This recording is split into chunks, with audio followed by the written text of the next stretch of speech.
Welcome back to this week's episode. This one's going to be just a tad longer than the rest. So grab a cup of jaw, grab a coffee, put me on the background and continue doing whatever you need to do, and just have a listen. This one is for you if you've ever walked away from a conversation, a completely ordinary conversation, and you felt like someone had just quietly reached into your chest and pulled something out of you. Not tired, not stressed out, just feeling a little unplugged from yourself. Like a phone someone forgot to charge, or you're there, you're lit up, you're functional, you're paying attention, but underneath all of that, you're running on maybe like 3% battery. Most people would call this burnout, and most people would also be wrong. What you're experiencing isn't a productivity failure, and it isn't a mindset problem, and it definitely isn't fixed by a better morning routine or a green juice. What you're experiencing is a structural failure, a collapse in your architecture that was supposed to protect you from the outside world. So, today we're going to build that architecture from scratch. We're talking about your biofield, the measurable biological energy system that governs your resilience, your creativity, and your capacity to show up fully in your life. We're going to identify exactly who is draining it, how they're doing it without even you noticing. And we're going to design a boundary system so precise, so intelligent that you will never walk away from a conversation feeling hollow, unplugged again. This is the architecture of boundaries. Let's build. Here's something no one tells you in your corporate onboarding, any wellness app, or in a therapist waiting room, really. You are leaking energy right now as we speak, as you're listening to this. Not metaphorically, not spiritually, measurably, you're leaking energy. The human body generates a measurable electromagnetic field around us. And this isn't some woo woo mysticism, it's documented biophysics. Your heart alone produces an electrical field detectable several feet away from your body. Your brain emits frequency patterns that neuroscientists can map in real time. Your nervous system, at its core, an electrical system operating within a biological container. We call the sum of that output your biofield. And just like your immune system, your cardiovascular system, and your gut microbiome, it can become compromised very easily. And here's what modern life is doing to it. We live in an era of hyperconnectivity, and hyperconnectivity means constant, low grade, relentless micro drains of your energy system constantly. Every notification that you have, every open loop conversation that never closed, every group chat that's pinging at you at 11 a.m., every meeting that probably could have been an email, every time you checked your phone without knowing why, that is a micro drain. Individually, doesn't really matter that much, like an individual instance. But cumulatively, when you do this constantly throughout your day, by Wednesday afternoon in your week, you're not tired, you're depleted at a very cellular level. And the physical symptoms of a compromised energetic perimeter are predictable, very well patterned and noted. You probably will recognize some of these too. If you have constant brain fog, this isn't confusion, it's more like a static, like your signal is being jammed. Midday collapse of energy, just completely wiped and drained. A sudden, oh my God, I can't say the word. Sudden fatigue that it hits around 2 p.m. that you can't explain even when you slept fine. social exhaustion, not you being an introvert or having to like refill your batteries in that sense. It's a specific kind of fatigue that follows certain people that you interact with, not large groups. Emotional reactivity would be another one. So if you like are constantly snapping at things that would normally not bother you as much, that would be one. And creative paralysis. So you know that things need to be done. You know you had this creative spark, but like there's no umph left in you to actually do it and to begin that thing. These aren't personality flaws that you have. These are actual diagnostic criteria of what is happening in your body. Your body is telling you the perimeter has been breached.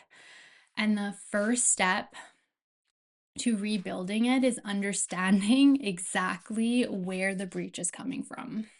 I'm gonna call this section the anatomy of a vampire because the word emotional vampire gets used pretty casually, often as a joke, and sometimes as an insult.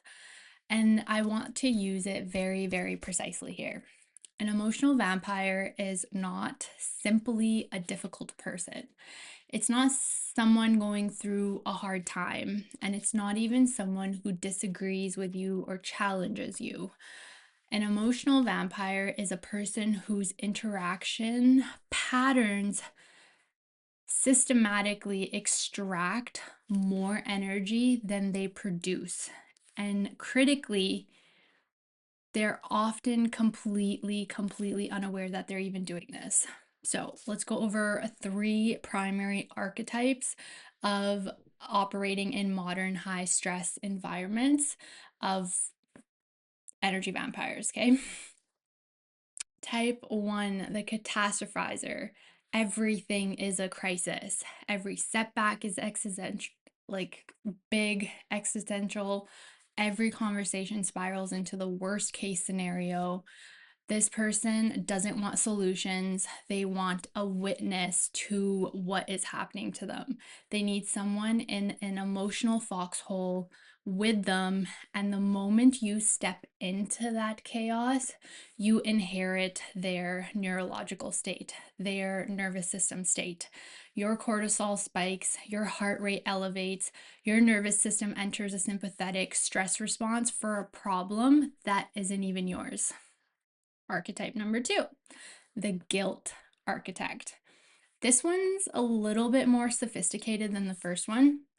They build an elaborate emotional structures designed to make you feel responsible for their comfort, for their outcomes, their choices. Every boundary you attempt to set becomes evidence of your selfishness. Every no that you say becomes a wound that they document very carefully. And the guilt architect's superpower, I guess, in this is making your self protection feel like aggression towards them. Archetype number 3 is the chronic validator seeker. They don't want your advice. Don't even bother. They don't want it. They want your perspective. They don't even want your perspective, sorry.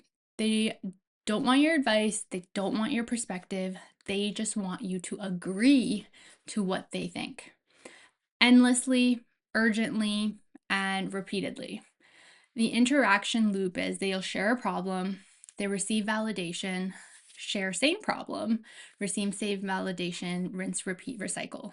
There's no resolution to this. There's no arc, and it's a drain without a destination in sight.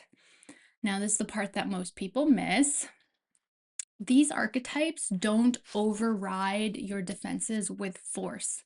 They bypass them with familiarity.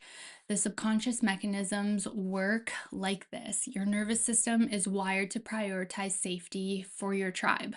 So, people you care about, your colleagues, your family, your close friends, even, they have this pre authorized access to your emotional bandwidth.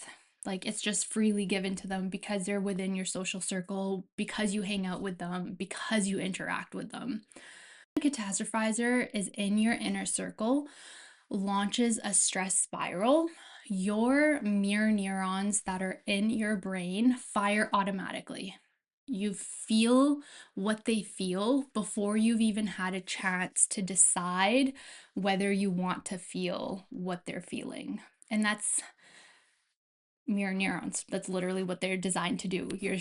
Think of when you're yawning and you're in a room full of people, then everybody else kind of starts yawning. That's the mirror neurons in effect.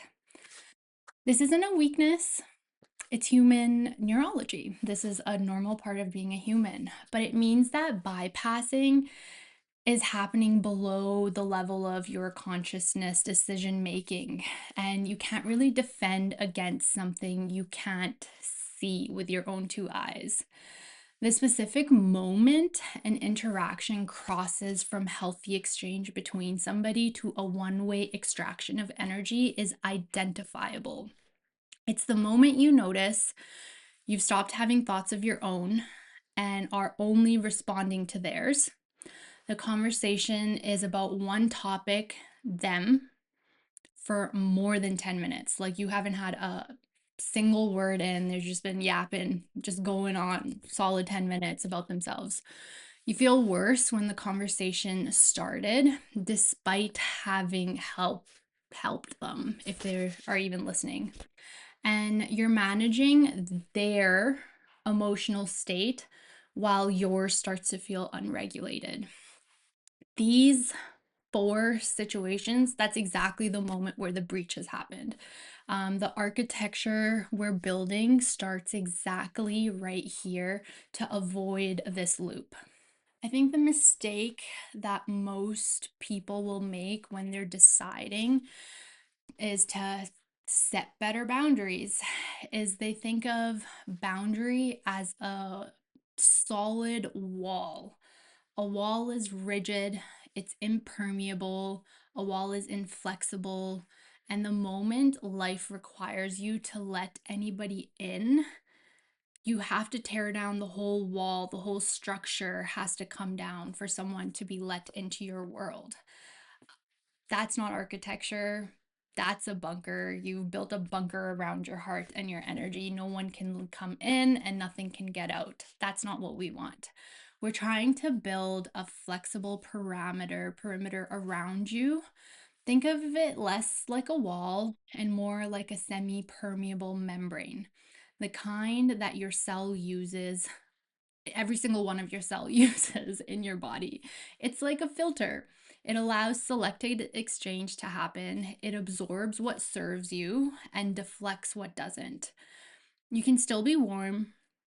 You can still be generous. You can still have deep relationships, but you're no longer this passive container for other people's unprocessed emotional energy. So, let's talk a little now about how do we build this. This is a visualization protocol and it's used by a lot of high performance leaders. I use this personally, um, yeah, all the time. This is like one of my go-to barriers. So this is going to be a visualization process that I'm going to teach you. I want you to do this while I'm talking about this, okay? So or do it after, like after I talk about this, you can pause the video and then like do it and feel the difference. Before, you would use this before you enter into any high stakes social environments. A difficult meeting that you're about to enter into, a conversation with a high conflict individual, a family gathering. This is about like a 90 seconds of practice. So it doesn't take long. It's just that you have to remember to put this in place before you go to these highly charged events or meetings or places. Close your eyes. Breathe into your center. Take a deep, big inhale from your belly and an exhale. Visualize a luminous boundary approximately an arm's length from you, from your body in every direction. It's not a wall, it's a field. Permeable to connection, impermeable to extraction. As you breathe out, feel that field solidify It's your energy. It moves with you. It's not aggressive. It's simply clear. So you're basically setting the intention of this little visual luminous white or yellow light around you, that it's semi-permeable, good energy that's going to benefit and serve you can come in. Any energy that is against you stays out and gets deflected back to them or transmuted into the world or energy or whatever. That's your prerogative, that part. This isn't magic. This is a pre-activation of your prefrontal cortex, the part of your brain responsible for intentional response rather than reactive behavior. Amazing for people who are stuck in environments and situations that you have to constantly deal with reactive abuse. You're entering the interaction awake rather than defaulting to your nervous system's autopilot mode of the mirror neurons and like just going with the flow. You're setting yourself up for success, basically. Um, non like the non-verbal boundary architecture, other things that you can do aside from this visualization is your body is broadcasting your perimeter before you even say a single word. So how are you standing? How's your posture? Are you upright? Are you grounded? Is your weight even in both feet, hips? Is it distributed properly? This signals to your nervous system and to others that you are not in a subordinate state. Like you need to prop yourself up, like you're not about to get ran over by this person's emotions. Another way would be eye contact management. So when you sustain eye contact, it signals engagement, it signals connection. So if somebody is doing this to you, breaking eye contact during a guilt loading sequence signals non-absorption. It kind of cuts the chain. You're still present, you're still listening, you're still engaging within the conversation, but you're not being captured. Your nervous system isn't like being hijacked by the other person. This one's so good. This one's I ran out of words to say for that one. A physical pause. So when before responding to an emotionally loaded statement, somebody says something, a gut punch, saying something to get a reaction out of you, an emotionally loaded statement towards you, before you respond or react, pause for 2 full seconds or 2 full breaths in real time and see how this changes your social life. The pause is a boundary happening in real time with yourself. It interrupts that automatic, like, okay, boom, spitfire, I'm going to say something worse back to this person, and or try to defend yourself or whatever else like is your autopilot mode. Spatial positioning also can play a huge factor. So in group settings, or if you're talking to someone, like the angles at what you're having this conversation also matters. Um, think of 45-degree angles instead of face to face. Like this is somebody's face, this is somebody's face. You're not like facing each other completely. Like 45-degree angle off reduces the intensity of the emotional transfer that's trying to happen. Side by side feels a little more collaborative, like you're trying to get through this situation together.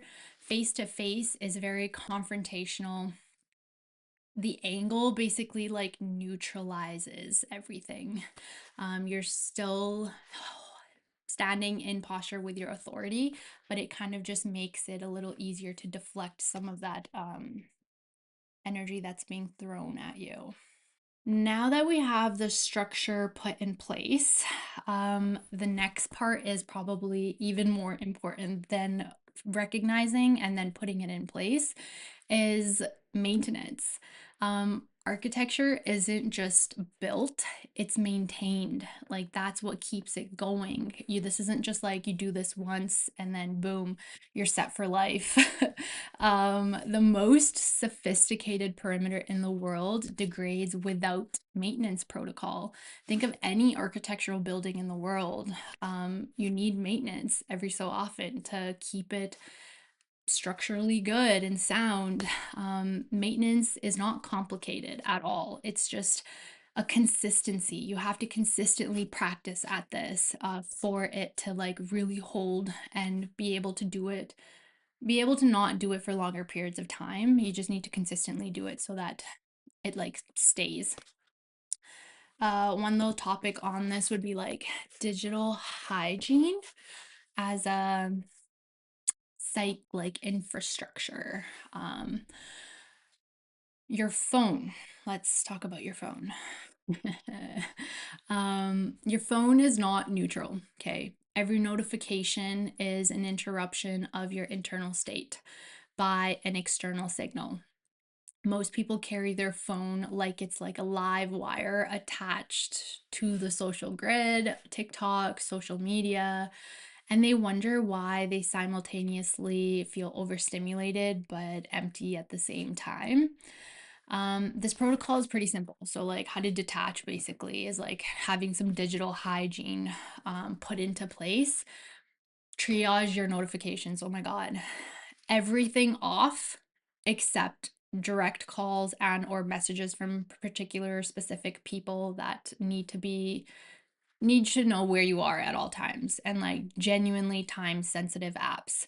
Um, Check your schedule, not everyone else's urgency. So you're kind of deciding, when am I going to go and check the notifications on TikTok or Instagram or Facebook? You're not letting other people or those apps decide when you're going to check the phone. So that's like taking control back in that sense. Um, Temporary temporal boundaries on digital access. So when you wake up and when you wake up and right before you're going to bed is like the most sensitive time for your brain to really take things in subconsciously. It's exactly why that's the perfect time to meditate, is right before going to bed and or right as soon as you wake up, because your brain is still in that like sleepy state, has a better chance of subconsciously entering things into your brain. So that being said, right before you wake up, or right when you wake up, about 45 minutes, like you should not be going on a phone checking emails or checking social media or anything like that. And or 30 to 45 minutes before you go to sleep, same thing. These are the windows where your brain is most neurologically permeable and like susceptible to input. So you want to try protect that fiercely from ads and social media. Then segue into the last one would be social media with intention. Passive scrolling is passive drain. You're literally leaking out your energy to every person that you're scrolling by on TikTok. If you're going to engage, you're engaging actively and exit with intention. This next part will be a post encounter grounding. What to do. So, you've had an interaction with a high conflict person, a very draining meeting, or you've just left a really toxic environment. Your nervous system needs to discharge that energy before you reintegrate into your life. Otherwise, you'll be carrying that energy with you the rest of the day, whether it's days or weeks or months, God knows how long, if you don't know how to get rid of it properly. So it can take like 7 minutes of doing this. 3 minutes is a physical movement. So walking, stretching, any Qigong moves that I've also done, and they're somewhere on the YouTube library, that returns your awareness back into your body. 2 minutes after that, 2 minutes of slow, deliberate breathing. You're really focusing again the attention on your inhales and slower, longer exhales. This is to activate your parasympathetic nervous system instead of being in the fight or flight that this person has hijacked your body with. Okay. After that, then there's 2 minutes of conscious re identification. So bring your attention back to your own thoughts, back to your own priorities, back to your own internal state.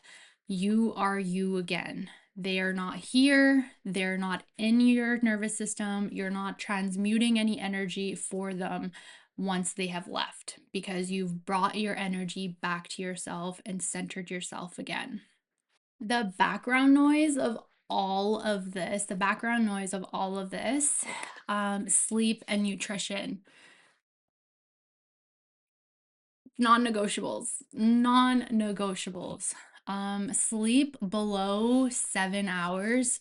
What are you doing? That's not a lifestyle choice. It's a systematic dismantling of your energetic immune system. Being sleep deprived shows measurably, with higher cortisol reactivity, lower emotional regulation capacity, dramatic reduced ability to maintain boundaries under social pressure. Your biofield runs on your biology. So, nutritional density, so like taking your vitamins, eating your protein, omega-3 fatty acids, B vitamins, eating healthy, nutritiously. These aren't just like advice that's just given out for no reason or just supplements that are taken for no reason. They're the building materials of your neurological infrastructure that you're trying to protect. So you can't build an impermeable perimeter when you're exhausted, undernourished body that your body's like struggling to even stay alive. These are foundational and you need to treat them as such. I've yapped quite a bit, so I'm gonna like put it all together now. Um, let's talk about like how and what this would actually look like in a day-to-day lived experience. Soon as you wake up in the morning, within the first hour or two of being awake, you have no external input, so no social media, no phone. You're adding some movement, you're hydrating yourself. You can meditate or and journal. One intentional mental framing of the day ahead, like who am I showing up as? Who am I entering as in these environments? What is my perimeter already set to? What do I need to refine it? Like you're asking yourself these questions as you're setting yourself up for the day. Then you can do a midday check in, a 5 minute reset between high demanding sessions. This pause isn't a luxury, it's a system refresh. It's like when your computer goes through like a little refresher system update, like it's a midday update basically. You're eating with intention, not urgency. You're not scarfing your food down while you're working and or on the go. Your nervous system reads mealtime as a signal to the body of either you're safe and you're enjoying your meals and you're in an environment of safety and or you're super stressed out. So choose wisely. In the afternoon, around that 2 p.m. midday crash that most people get, this is probably your most vulnerable time of the day. So putting in some sort of structure in around this time frame, a brief physical reset, even a short little walk, a couple stretches, just to clear the cortisol accumulating before the second half of your day, which could even be busier than the first half. Evening time, you do the 90-second visualization before any high stake interaction. Sorry, that was throughout the day. Let me go rewind. Skirt. Evening time, you're doing a post work discharge. So that was like that 7 minute outline thing. No high conflict media for 90 minutes before going to sleep, like you're asking to have a nightmare at that time or a bad sleep. Your last input before sleep becomes your brain's processing material for overnight. So, do you want to process material that is going to help you, or are you going to watch something that's going to piss you off and make your tomorrow and your night even worse? Now we go back to the throughout the day, if needed, before you enter in any high stakes interaction with anyone. You do that 90-second visualization of the semi-permeable little bubble around yourself. You pause before any reactive responses come out. And the physical grounding cues during live interactions: are my feet on the ground? Is my weight distributed? How am I interacting with this person physically? This one is where people, I think, get tripped up the most and or fold on their boundaries, or like give in the most because they don't want to like be the villain in somebody else's story type of thing. How to handle the pushback from someone is very important. So when you begin enforcing these architectural boundaries, oh my God, some people will react, and not always in the most gentle way. The guilt architect is going to escalate things even more. The catastrophizer is going to catastrophize your new boundaries, like, oh my God, this is the end of the world. You'll also be told that you've changed, that you're cold, that you're selfish, that you used to be more available. And the simple sentence to that, calmly, with not apologizing, because you shouldn't have to apologize for your boundaries. You are still here for this person, but just in a different capacity. And then you hold that. The people who are genuinely in your life for mutual exchange will adjust and respect the new architecture of your energy boundaries. Okay. The people who were there specifically to like gain from you and extract energy from you will eventually, after blowing up and like creating a whole fuss, will stop knocking on a door that no longer opens from the outside and like able to get that. This isn't a tragedy. This is actually a filter that's going to benefit you in the long run. Um, Everything we've built so far is the behavioral architecture. Now we're going to talk about hardwiring it into your system so that it feels automatic, that you're not even thinking about it. It's going to become one of those autopilot programs that's just running in your body and running in your brain subconsciously. Okay. This is where neuroplasticity kicks in, because here's the challenge with boundary setting. The first time you enforce a new boundary, it's effortful. Like, you have to put a lot of thought and effort into doing it. But the 10th time, it becomes a little more intentional.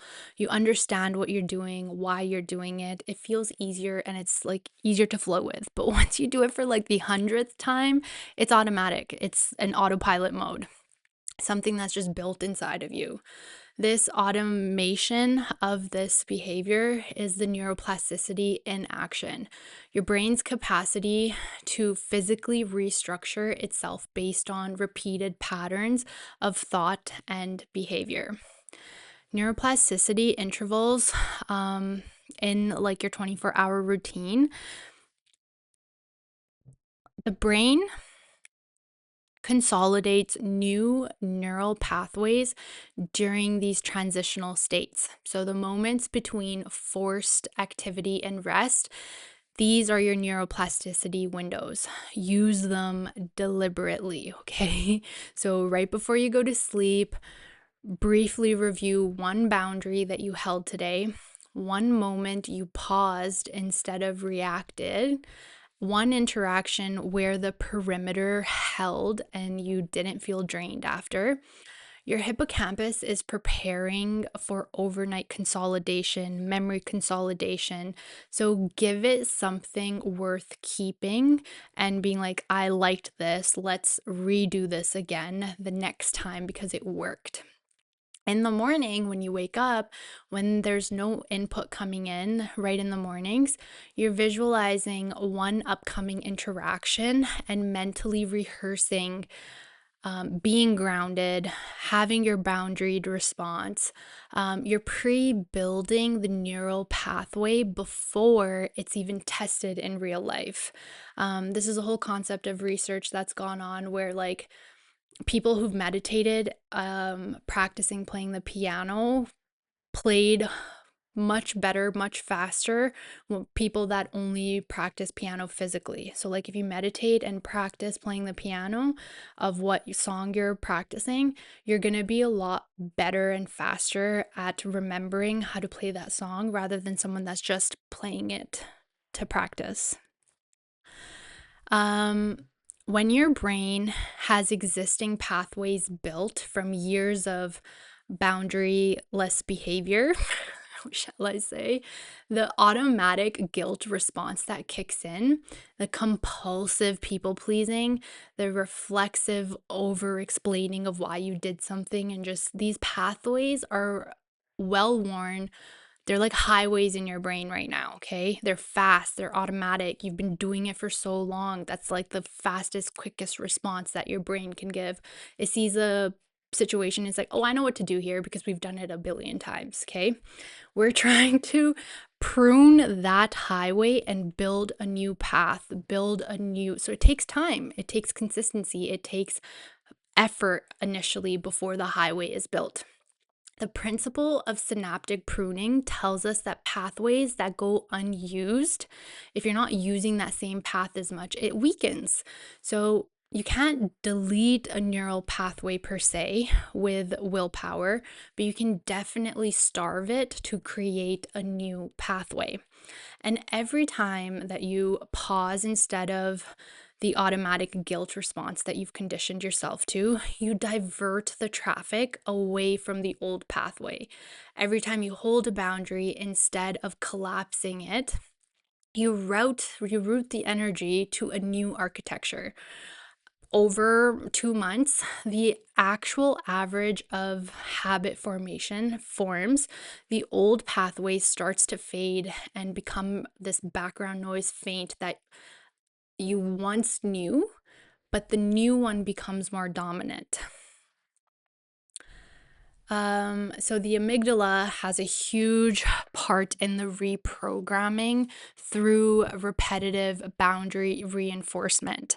The amygdala in your brain is the threat detection system. In people with chronically compromised boundaries, the amygdala has been trained repetitively to register boundary setting as a social threat. I am going to get exiled if I do this. I am going to die if I do this, because historically, setting a boundary was followed by conflict, rejection, or guilt thrown by the other person. So every time that you set a boundary and you survive the discomfort without crazy consequences, you're filling a new data point in your amygdala's threat assessment system, that it's not so bad. You're teaching it, basically. You're reteaching, you're relearning that it's not dangerous to do this. I held my ground. I'm still safe. The relationship is either intact, improved, or it wasn't a relationship for me because you upheld a boundary. Repeat this enough times and your amygdala basically stops firing threat response when you need to enforce a boundary. The discomfort kind of just goes away because the automation kind of just kicks in. You've been doing this so many times. And the architecture becomes structural, something that's just there and automatic, rather than something that feels like it takes a lot of effort and energy to put into to uphold. Protecting your energy in this way, like, catapults you and your creative fuel. Energy that you stop giving to extraction doesn't just stay with you, it like transforms. The creativity, focus, depth of thought, and emotional generosity that chronic drainers were siphoning off of you, when that energy has nowhere else to go but inward and forward, it compounds. People with robust biofield architecture consistently report the same outcomes. Ideas come faster. Manifestations come faster, problems resolve more elegantly, like something's working in their favor. Luck follows them. Their relationships, the real ones that last, become richer, more fulfilling. Their work output doesn't just maintain, it just automatically elevates because you have more energy to put into things that matter. Because burnout was never about working too hard. There's other factors to this. Burnout was always about spending energy without having it returned into you on people, on systems, on environments that took without giving back to you. So, stop the leak, protect the field, and watch what your life becomes when it's finally running on a full charge of energy battery rather than half empty or 3%. Ooh, that was a long one. I'm tired of talking. Holy. You started this video feeling like something had been taken away from you. I want you to end this video understanding that nothing was taken. It was just left accessible for people to take. The door was open. And now, hopefully, maybe rewatch this a couple times to really grab some of these concepts. Now you know how to close that door, how to not be left this accessible. Build the architecture, run the maintenance program, hold the line when people push back, and give your nervous system the time it needs to learn that protection is safe. If this hits differently than what you usually see on this topic, share it with one person who needs it, not because the algorithm needs the push, but because someone in your life probably is running on 3% right this moment, and they deserve to know how to exist without feeling and being drained. Until next time.